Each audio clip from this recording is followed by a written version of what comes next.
सब प्राचीन बौद्धों को मेरा जय भीम उनको बताया। मैं इस चीज़ पर जोर इसलिए देता हूँ क्योंकि बाबा साहब डॉक्टर अम्बेडकर ने जब संविधान लिख दिया था उसके बाद जब उनसे ये प्रश्न पूछा गया कि बाबा साहब आप ये बताइए कि सबसे महत्वपूर्ण आपका काम कौन सा था, उन्होंने संविधान का नाम नहीं लिया। उन्होंने कहा तो मेरा सबसे महत्वपूर्ण काम था वो धर्म का पुनर्जागरण करना था। इसीलिए मैंने आप लोगों को कहा आप प्राचीन बौद्ध हैं, आपको ये नहीं पता आप प्राचीन बौद्ध क्यों हैं। बुद्ध के समय में एक सुनीत नामक हमारा एक साथी था जिसने उनके संग में वो आए प्रवेश किया और प्रवेश सुनीत, इसका नाम सुनीत था और वो महाथेरा तक गया। थेर क्या होता है, 20 साल कम होते थे। जितने लोग यहाँ बोलते हैं वो महाथेर, आप लोग मालूम नहीं है थेर का मतलब क्या है। 20 साल जिसने तो धर्म में नियमों के साथ रहा उसको बोलते हैं महाथेर। ये बात छोटा सा आपकी इतिहास की बात हुई। अब देखिए बाबा साहब हमें नहीं मांगे, हम कहते हैं हम मांगे ही जा रहे हैं, टेकर प्रति कदम करो, ये कदम। देखिए बाबा साहब क्या कहते थे, जब तक हम अपने दुश्मन के अंदर भय नहीं क्रिएट करेंगे तो कोई बात नहीं सुनेगा। और भय कैसे क्रिएट करेंगे, हम जो हमारे सफाई कर्मचारी है, जो हमारे कूड़ा है, उसको मैं एटम बम की तरह यूज कर सकता हूँ। आप देख रहे हैं ईरान में हमारे जो मुस्लिम साथी क्या कर रहे हैं, ऑलमोस्ट को उन्होंने बम बना दिया। बताइए यहाँ से जो निकलेगा उसको रोकेगा।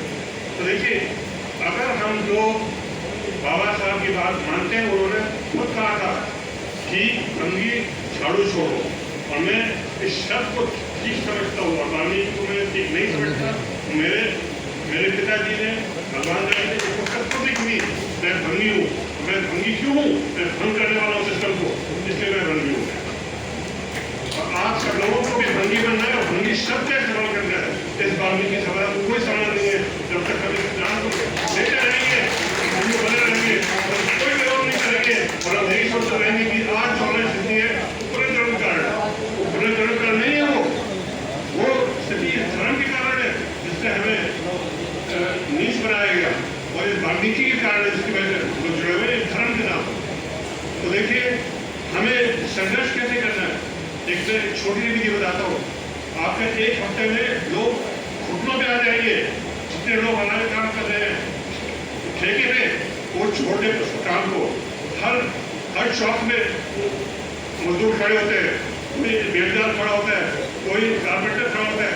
आप एक हफ्ता कर दो ये काम, उनके साथ खड़े हो जाओ, बोल दो हमारे मजदूर 1000 रुपये 1200 रुपये, ये आपको दो के देंगे, आपको इतना थोड़े इकट्ठा हो जाएगा इनका। आप मेरी इस बात को मान लीजिए, मैं फिर कभी विस्तार से बात करूँगा।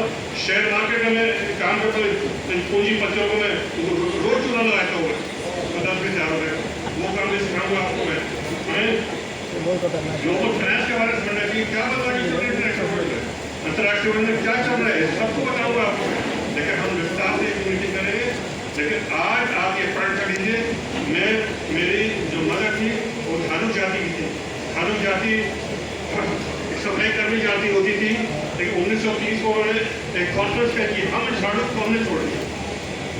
जब हमारे अंदर एग्जाम्पल है कि एक जाति छोड़ दिया, मिठाई के पोल पे उनके वेद का काम उन्हें उठा लिया, तो हम लोग यहाँ शहरों ने छोड़ने बारे में बताइए।